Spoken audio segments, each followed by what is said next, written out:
facilita o nosso entendimento na hora de programar é que todo programa em linguagem C vai ter a mesma estrutura. Praticamente qualquer linguagem de programação vai ter uma estrutura básica. E aqui, nessa aula, a gente vai aprender os principais conceitos. Ali na direita, a gente tem um exemplo de um código em C bastante simples, tá? Ele não faz nada, vamos botar assim, de útil em si, né? Mas ele serve só para exemplificar a estrutura de um programa em C em si, tá? Então, talvez à primeira olhada você ache, nossa, mas que coisa estranha, que coisa feia. Isso parece muito uma linguagem matemática mais avançada, e realmente ela é baseada nisso, até porque os primeiros programadores, vamos colocar assim, que eles eram, na verdade, matemáticos, tá? Os conceitos de algoritmos, eles vêm da matemática e tudo mais. Então, aqui a gente tem várias opções e a gente vai ensinar aqui tudo num passo a passo. O primeiro conceito que a gente vai dizer é o seguinte, sobre comentários, tá? Comentários é tudo aquilo que foi escrito após duas barras, ou seja, você pode ver ali, está escrito diretiva, pré-processador, função main, declaração de variável, uso de uma função. Então, tudo que foi escrito após essas duas barras naquela mesma linha, ou seja, se eu pular a linha, não vai ser mais um comentário. E o que é um comentário? É algo que o compilador vai ignorar, ou seja, tem as duas barras, aquele é um comentário, o compilador não vai usar, certo? Outra coisa interessante sobre os comentários é que você pode querer, às vezes, fazer um texto muito longo, não quer ficar tudo numa linha só, então você inicia com uma barra, asterisco, e tudo o que tiver entre essa primeira barra, asterisco, escrito depois dela, até antes de asterisco, barra, vai ser um comentário, não importa quantas linhas tenham passado, tá? Você pode escrever um livro, se você quiser, mas, obviamente, isso não faz sentido, tá bom? E só um detalhe, a gente talvez use bastante comentários no programa, você no início crie vários comentários para entender as coisas, mas a grande verdade é que o seu código ele tem que estar bem legível o suficiente para não precisar de comentários, para outro programador pegar, olhar e falar, ah, entendi. Se você precisa de muito comentário para lembrar o que fez ou para que outra pessoa entenda, muito provavelmente você está escrevendo código de péssima qualidade. Então, aqui o que a gente vai fazer é basicamente seguir essa estrutura de conteúdo, né? Que a gente está vendo. Bom, já sabemos os comentários. Outra coisa são as diretivas de pré-processador. Tudo que começa com o símbolo de sustenido, jogo da velha, que fica nas primeiras linhas do nosso código, tá? Normalmente o que a gente vai utilizar nesse ponto é um include. Include ele vai fazer o quê? Ele vai ter aí esse abre e fecha setas, né, para a esquerda e para a direita, e o que tiver ali dentro vai ser incluído dentro do código. Esse arquivo .h na stdio.h, o .h significa reader, ou cabeçalho, e basicamente é uma informação de uma biblioteca.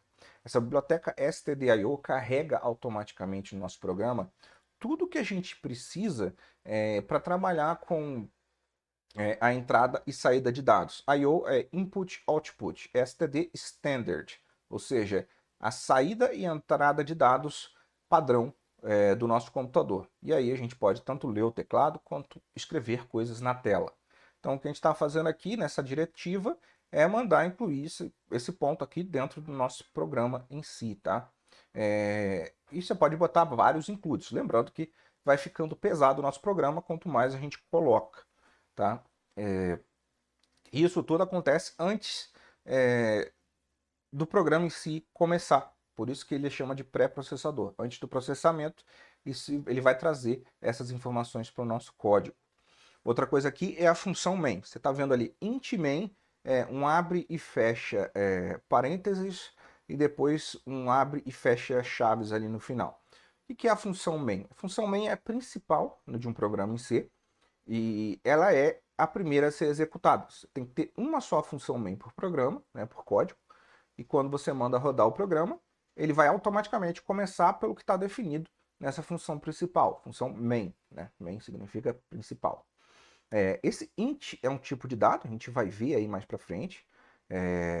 Esses parênteses seriam talvez que a gente chama de parâmetros que você vai receber para essa função, ou seja, você pode iniciar o programa com algumas informações já carregadas, como é o caso, vamos colocar aí de programas como Photoshop, por exemplo. Você pega e arrasta o arquivo para dentro do Photoshop, ou você clica com o botão direito no arquivo e põe editar com Photoshop. Então você está chamando aquele programa e já passando um parâmetro para ele, que é o caminho daquele arquivo.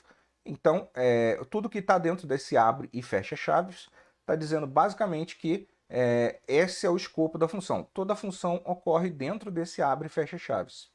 Outra coisa, declarações de variáveis, tá? A gente vai precisar trabalhar com a memória RAM do computador, salvar informações e ler essas informações depois, e modificar e tudo mais, e fazer contas, cálculos e etc. E ali a gente tem uma declaração, a gente escreve o tipo int, que é o tipo inteiro, ali o nome da variável, que vai ser num, tem regras para essa nomenclatura, um símbolo que a gente chama de igual, mas aqui é o símbolo de atribuição, e um valor, né? Terminando com ponto e vírgula.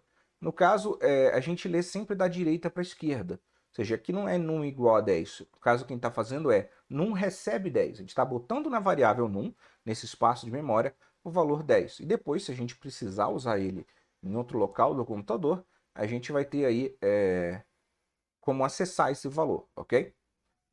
Outra coisa, o corpo do código, tá? É tudo que fica, como a gente falou, dentro das duas chaves. E se você tiver outras funções, ele vai ter também um abre e fecha chaves. Estruturas de decisões vão ter isso. Temos aí funções que são como se fossem outros programas, ou mesmo que pequenos, onde a gente vai ter então a mesma estrutura. E no caso ali, a função printf, ela serve para escrever algo na tela, tá? Vamos escrever um texto na tela. E aqui a gente está dizendo o número é 1% de, depois a variável num. Basicamente, a gente vai aprender isso mais para frente, mas está pedindo para escrever na tela o número é e vai substituir aquele porcento de pela variável, que é 10, então vai dizer o número é 10. E por último aqui, o retorno de uma função. Toda função tem um retorno, e no caso da função main, a gente retorna sempre zero no final. Por que isso? Porque se não retornar um valor zero, o nosso programa vai entender que a gente teve um problema durante a execução.